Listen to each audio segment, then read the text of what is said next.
Hi, everybody. Rad Mom here. Welcome back to the garden. Tonight, for our midweek video, we have something a little different for you, but it's along the lines of tracing the roots of some of the ideas that we all find ourselves dealing with lately. Before we jump into all that, though, please like the video if you enjoy my content where we do feminism from a materialist perspective. And subscribe to the channel for more stuff like this, and share it around because we're trying to spread the word. Okay, thank you so much for your support. So yeah, jumping in tonight, we're going to be looking at the philosophy and works of bell hooks. This is part of my own education, continuing education, self-taught. I've been a very busy lady for a while now, and so I just try to catch up with things where I can. And we did a sort of a a snippet, a snapshot, if you will, of a slice of life of Camille Paglia last week, and that was fun. But for bell hooks, I think we're going to do more of an overview. And as our guide, we have a guy, which is okay because guys reading feminist theory and stuff. That's good. We want them to do that. Yeah, I support that. So he's going to be our guide as we do sort of an overview of bell hooks' writings and philosophy and some of her contributions to the modern world. Thanks so much for tuning in. Let's go see what he's got. Bell Hooks grew up in a small segregated town where she struggled to find her identity in a rich magical world of southern black culture that was sometimes paradisiacal and at other times terrifying. To deal Point of order, random point of order, and this is just me being a stickler for language, which I totally am. Oh, a spider.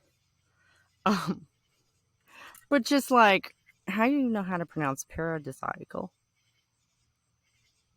Is that what it was? And not southern? That seems strange to me. Yeah. Moving right along. deal with this, she would read an insane amount, eventually pursuing a BA in English from Stanford and an MA in English at the University of Wisconsin-Madison. A master's in English. Impressive. Legit. That's more than I have in anything. During this time, she would begin a 10-year project, writing the book, Ain't I a Woman? Black Women and Feminism. This book had a profound impact on the world when it was finally published in 1981. In it, she examines the double oppression of black women who experience both racism and sexism. Now, admittedly, this is this guy explaining her philosophy to us, so please, if anyone is more knowledgeable on the works of bell hooks, let me know if he gets anything wrong, because I'm really just trying to learn, and I'm trying to drag y'all along with me. So it says that racism plus sexism here equates to black women being the most oppressed, the lowest rung of the social ladder, okay? But then here in a minute, she's going to go on to explain that she uses the term sexism specifically because she means something that applies to men too. So racism plus sexism equals also black men. Yeah? I don't understand. No, I legitimately think in a couple of places it was she who did not understand, but we'll see. Let's go. She argues that these twin towers of domination that began in slavery led to black women having the lowest status and worst conditions out of any minority in the U.S. This is partially explained by the blind spots in white female abolitionists who preferred to associate with black male abolitionists rather than females. I have no idea why that would be. Other than speculating here, maybe they thought that the men were more likely to get the vote sooner. I don't know. I don't know why they would ignore black women. It's not been a practice of mine. Specifically, she notes that slavery led to the stereotype of black female promiscuity, which generalized white women as pure goddess virgins and black women as seductive stereotypes. So there's that, white monoculture again. And I suppose black monoculture, but I don't know. They were sort of boxed in for a long time, so that's easier to rationalize, I think. And quite frankly, I would take her word for such a thing. I would not deign to speak on black culture of someone who, lived it. But she'll talk about white culture all day long, apparently. That were historically used to define all women. This shift was used to justify the exclusion of black women from sharing their perspectives. Yeah, which is not to say that the legacy of slavery in this country especially does not have an effect on things like this, because it does. Like I say, I'm not trying to correct her in that way. I would never. So,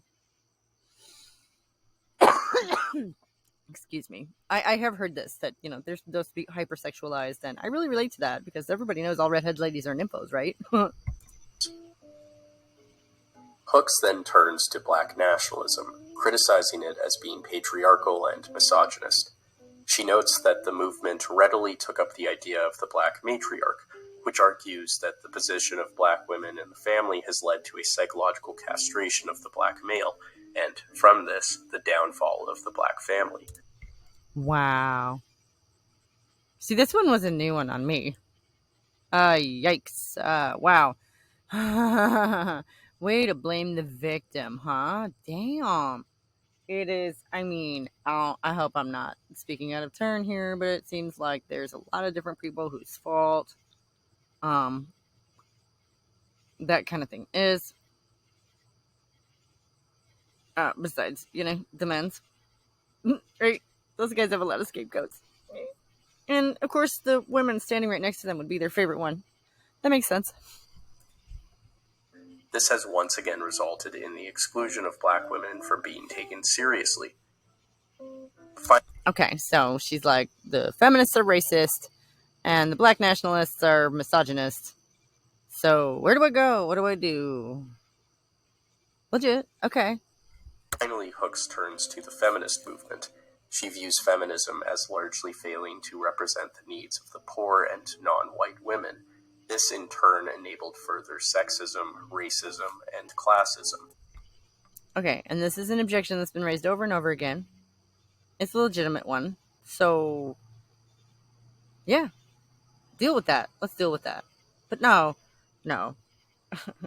As we're going to see, apparently Bell Hooks just sort of decided to come up with an entirely new framework and then give it the same name. Words fail me. She calls for a more inclusive and representative form of feminism that will give black women a chance to be represented. The book was critically... Yeah, absolutely. Black women should definitely be represented. I cannot find any, even begin to find grounds to disagree with that. Like, duh, because black women are women, right? Which is why the comparison between black women and trans women, well, black women are women and trans women are no. No. just so much no. A million times no. I have a whole bag of no with your name on it. Acclaimed, especially in its novel ability to correlate the history of slavery of black women and the ripple effects of this oppression in modern American society. Which I'm sure she felt very strongly, especially coming of age in the era of, the civil rights movement, I guess. So, definitely. However, the book was also criticized for being unscholarly in its absence of bibliography, although Hooks explains that such a strategy is necessary to encourage as wide an audience as possible. Now, this confuses me. She's an academic. She has a master's degree. A bachelor's and a master's in English. Girl knows how to write a bibliography. Right? Additionally, if one includes a bibliography, the reader does not then have to peruse said bibliography. You can't ignore it as a reader. I don't, it's just kind of this indexy thing at the end of the book, right? You don't have to read it. I don't see how not including one makes it more accessible to anyone. I don't see how that's a thing. I think that's an excuse. And so we're gonna hear what the common theory on that was. Others, such as Keisha and Nicole Abraham, have argued that this shows that Hooks considers her audience to be lazy and unsophisticated. Hooks would go on to publish over 30 books ranging in topics from black men, patriarchy, to love. Anyways, as for the lack of bibliography, the other reason that I considered is I really kind of think, based on mostly my intuition, that she's just sort of riffing on personal experience. For a lot of it, there's no bibliography because there's nothing to cite, because it's just observations that she made. Okay? Which is all well and good, but makes it more than a little solipsistic, doesn't it? And self-improvement. Aside from a controversial anti-American commencement speech she gave shortly after 9/11, Hooks mostly kept herself out of the spotlight. In 2017, she would confess that she had been celibate for 17 years. That's really sad. I mean, okay, let's let him finish. And although she would like a partner, she didn't feel like her life was any less meaningful without someone. I mean, yeah. Of course. You don't need a partner in life to have a meaningful life.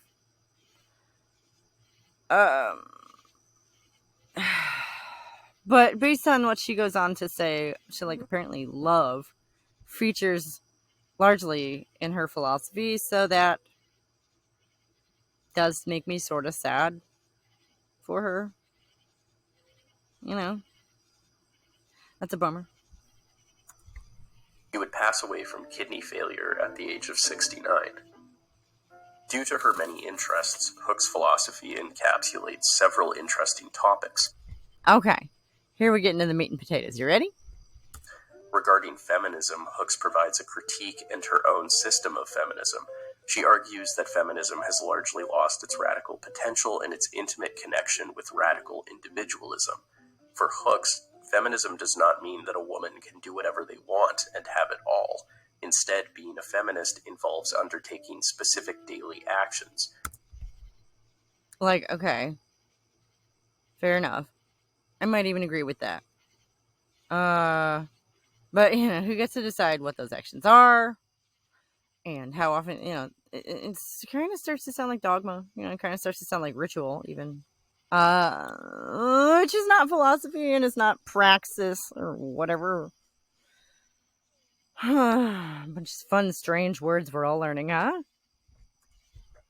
From this, she claims that there are actually very few true feminists. Ouch! Okay, and just like dogma, just like any dogma, she apparently uses it then to critique other feminists. Yay! This radical individualism, she believed, was a response to the inability for feminism to find solid definition. Okay, I don't understand. Like a second ago, I'm confused. Didn't he say that a problem anyway, was that feminism had lost touch with a radical individualism? And that was a bad thing? But now, the radical individualism is an outgrowth of the issues. Should we hear that again? It's undertaking specific daily actions. From its radical potential and its feminism. She argues that feminism has largely lost its radical potential, and it does not mean that a woman can with radical individualism. Lost its radical potential and its intimate connection with radical individualism. There it is. Hooks, radical individualism, she believed, was a response to the inability for feminism to find solid definition.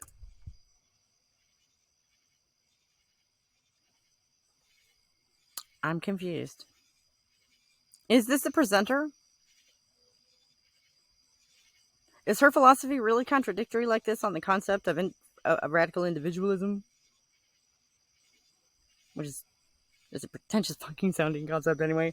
It's a mouthful. So what is it? It goes back to the root of individualism, or just like radical acceptance, where you just like throw caution to the wind?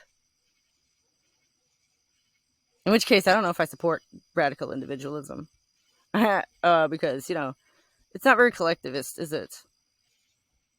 And I'm not sure that it would be compatible with any form of collective action whatsoever. So, is it a good thing or a bad thing? I'm gonna go with a bad thing. So I think that's where we're at now. Moving on. The central problem within feminist discourse has been our inability to either arrive at a consensus of opinion about what feminism is, or accept definitions that could serve as points of unification. Without agreed upon definitions, we lack a sound foundation on which to construct theory or engage in overall meaningful praxis. This sounds like a fucking like Nostradamus prediction, doesn't it? No, because it's actually intelligible. Sorry. This sounds like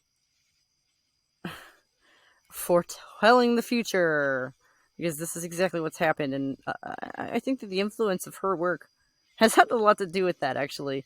Uh, Inability to arrive at consensus on what feminism is. I'm sorry. I thought it was the women's liberation movement. Like, even back in the 60s, I swear to God, they called it women's lib. That was still a thing. Up until at least the 70s, right? But then we could go get, they could go, they all went and got jobs, and so they were liberated. Hmm. We'll get to that, actually. We're going to touch on that again here in a minute. I'm getting ahead of myself. I'm just excited. This is fun. Her definition goes beyond the simplistic definition that fighting for equality equals feminism. You'll notice that's not what I said either. Yeah. As she writes, implicit in this simplistic definition of women's liberation is a dismissal of race and class as factors that... Okay. I don't understand. I thought feminism, that women's liberation was the definition of feminism. That's what I was saying a minute ago. What? Simplistic. So she's defining women's liberation as the fight for equality of the sexes. Like, okay. I think that's not accurate, right? I think a lot of us have come to understand that since the 80s, right? Equality versus equity and all that stuff. Conjunction with sexism, determine the extent to which an individual will be discriminated against, exploited, or oppressed. Thus, Hooks advocates for a feminism for everybody that includes all those who are exploited. Her definition, clearly stated, is the movement to end sexism, sexist exploitation, and oppression.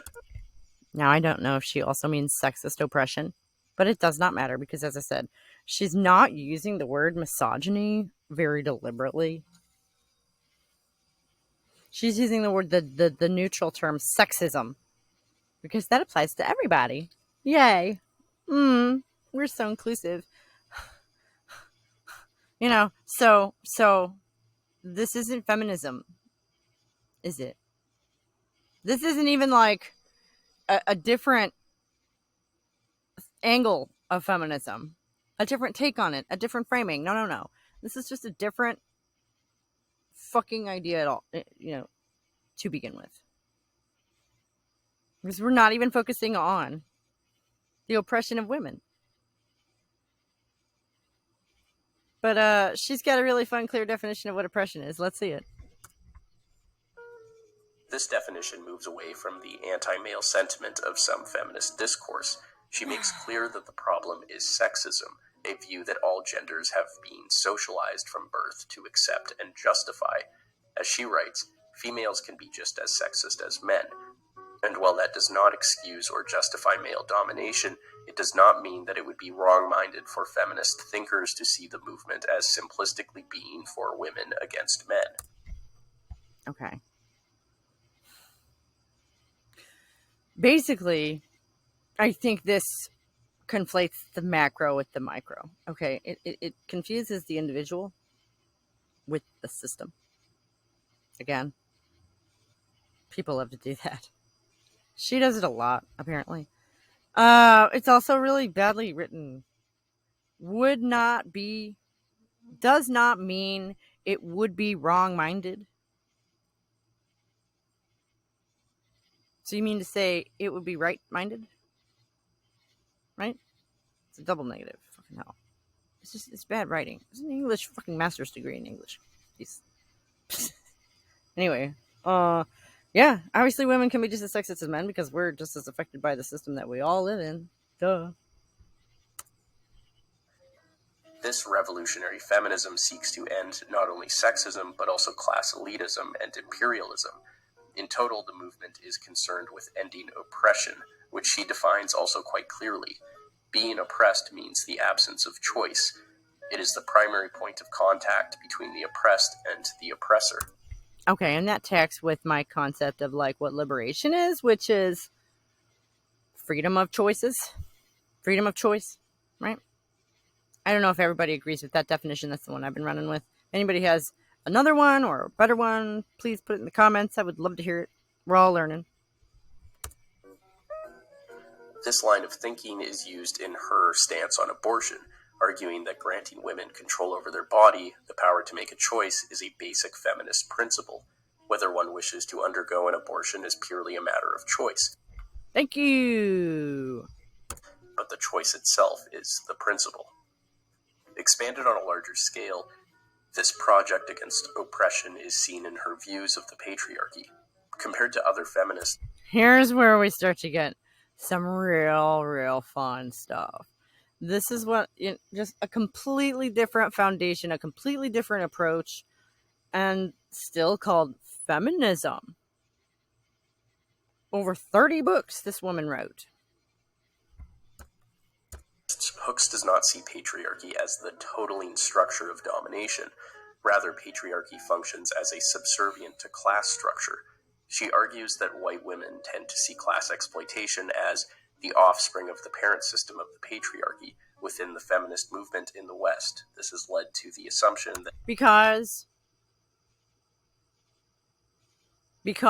what? All white women are upper class?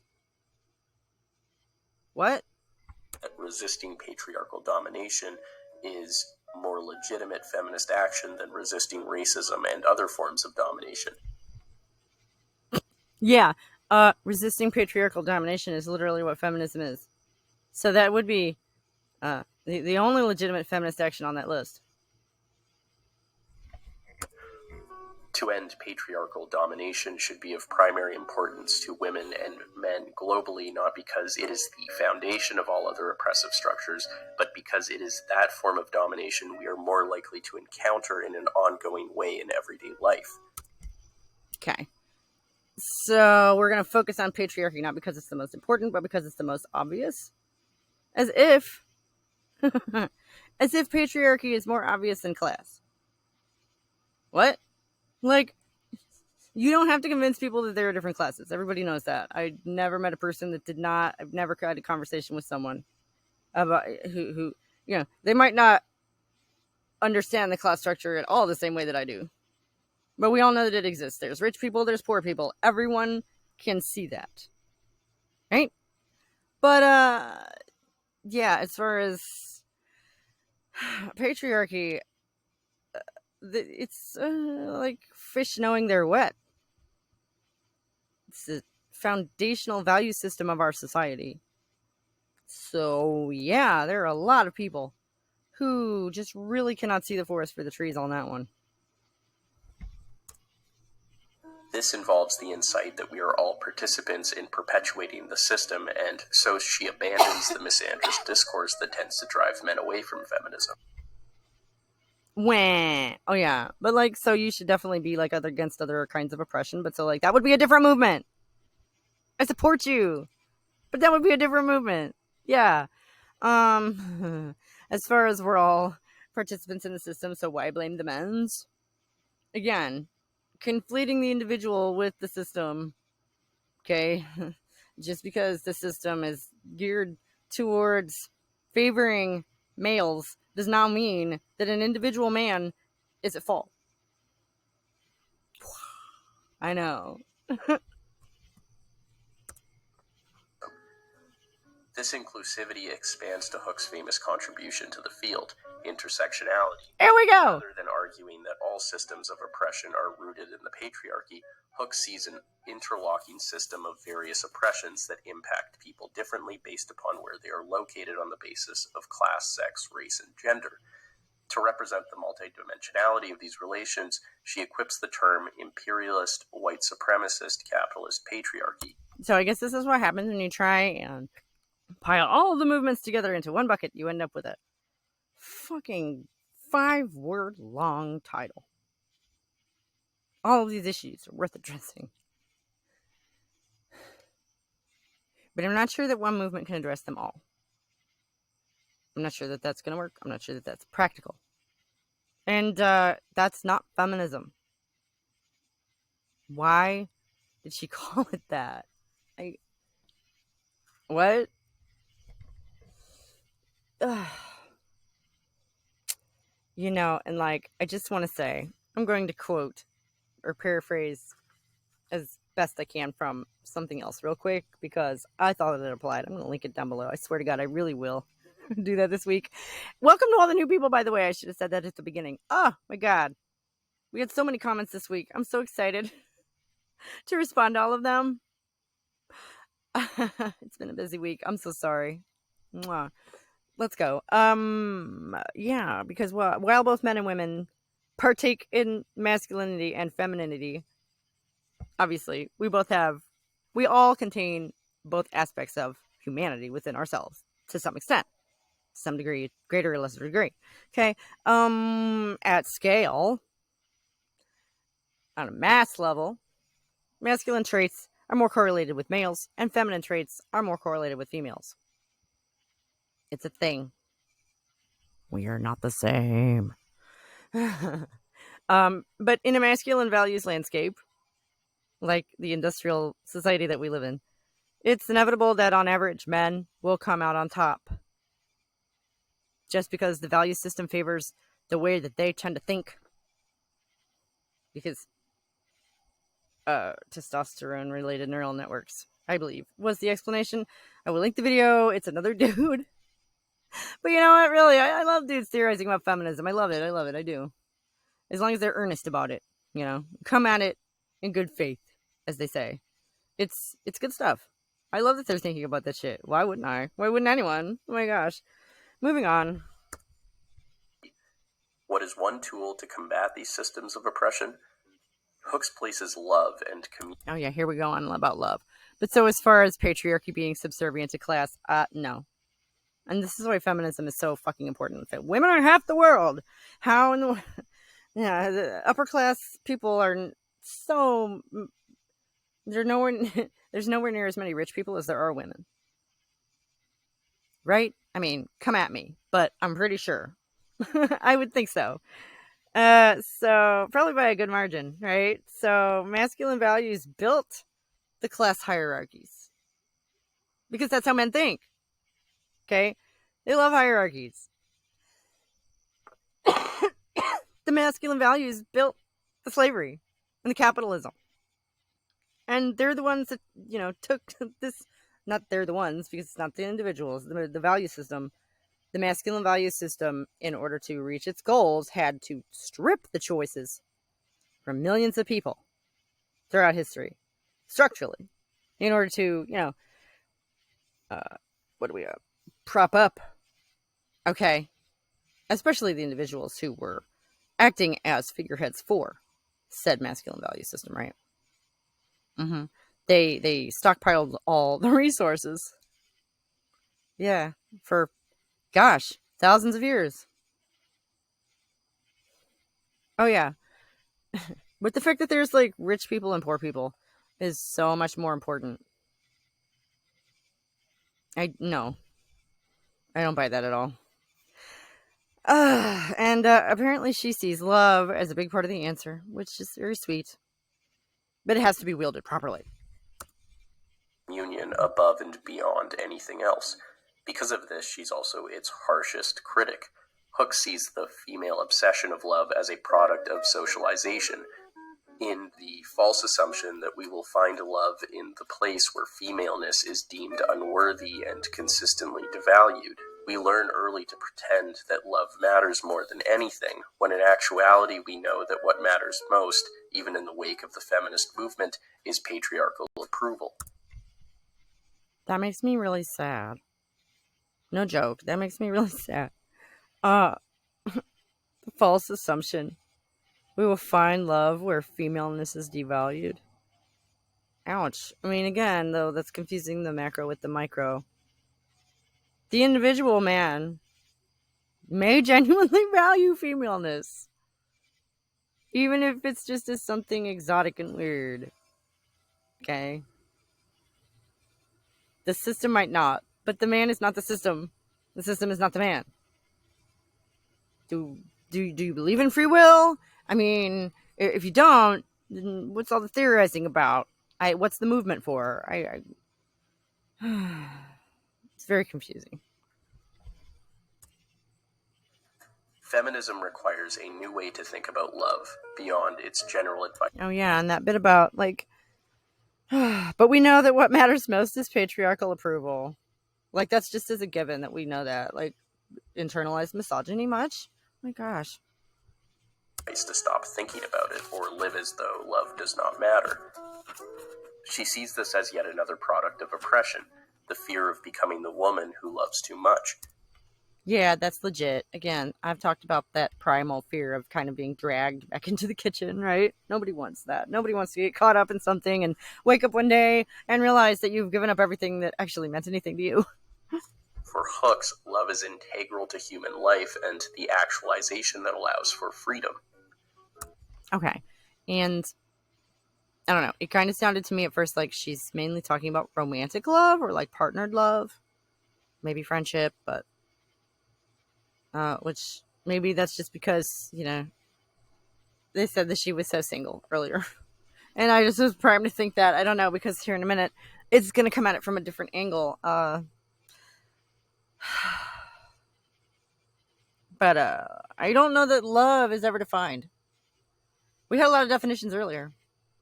We defined for oppression pretty good, pretty well. We defined feminism really badly.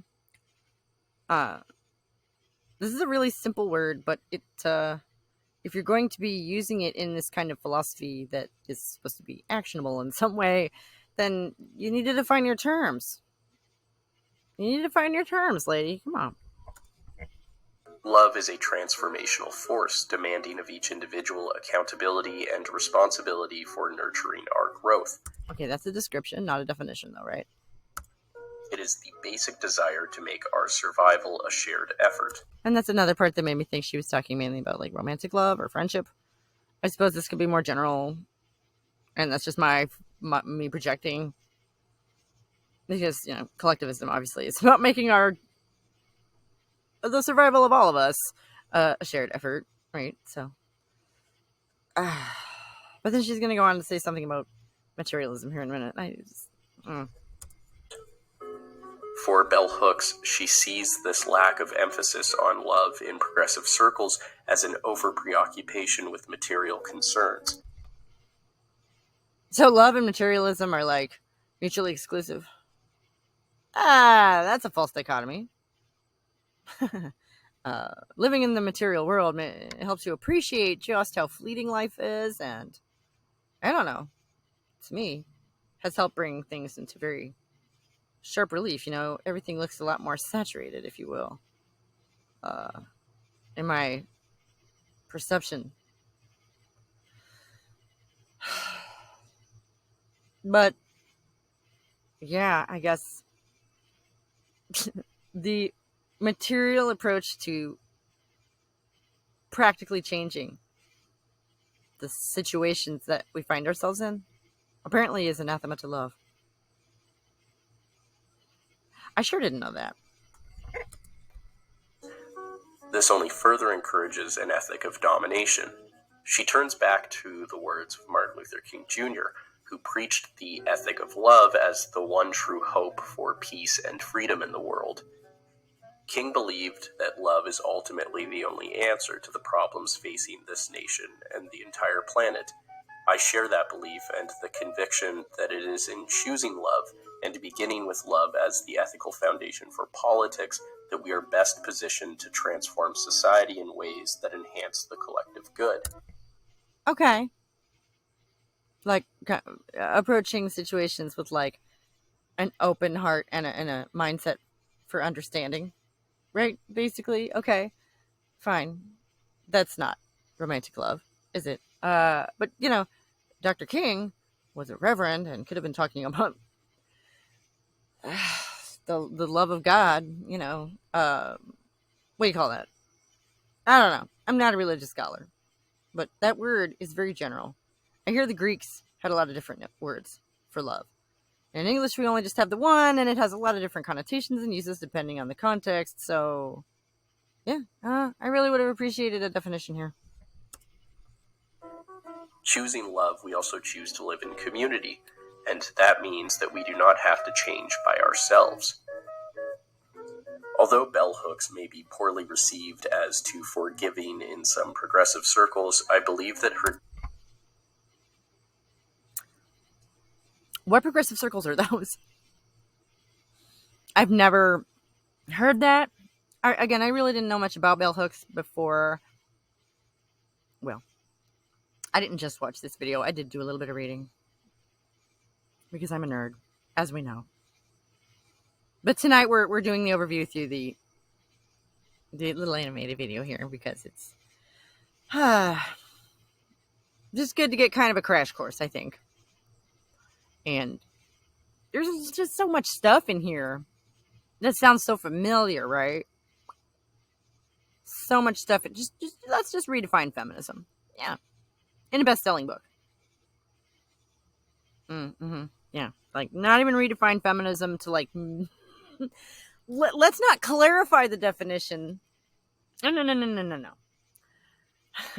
If feminism's biggest problem was that it lacked definition and consensus, how exactly was making it more complex the answer to that?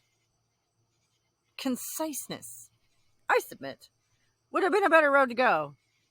But, what do I know, I guess.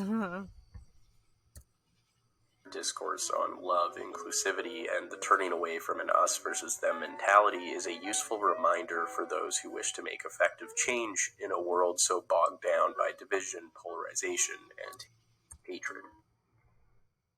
How cute. So yeah, I object. Feminism is not for everybody. No. Feminism is about the liberation of women from oppression under patriarchy, okay? And patriarchy is that system of male values we were talking about earlier. It's a real thing. It's the sort of thing that prioritizes hourly work every day over, your fucking period. Because fuck your period. And fuck you for having one. No one gives a shit. Put a pad on and carry on with your life. Because time is money. You know the drill. I don't have to tell you this. If women had helped create the system, I really do not think that it would look like it does. No. And I don't know exactly what Bell Hook's trip was. As I say, if anybody is more familiar with her work, please comment below. Reading recommendations, which I hopefully will have time for soon. Woo! And we're running a little long. So I'm just going to say thank you so much for tuning in and sticking with me because we need to educate ourselves about these ideas and where they come from. I really feel that that's important because knowledge is power. So we got to fight them where they live. And all I've ever seen is, little quips of quotes of bell hooks on Twitter and shit. That all sounded pretty nice. But yeah. Apparently she is responsible for popularizing some of them. Just that whole thing about feminism being for everyone and how it's not really about women. So thanks a lot. Not. Like the video if you were educated at all or if you enjoyed watching me stumble through this. Thank you so much for tuning in. Subscribe to the channel for more feminism from a materialist perspective, because we're going to drag it kicking and screaming back into the real world, if it's the last thing we do. I've been Rad Mom. See you next time. Bye.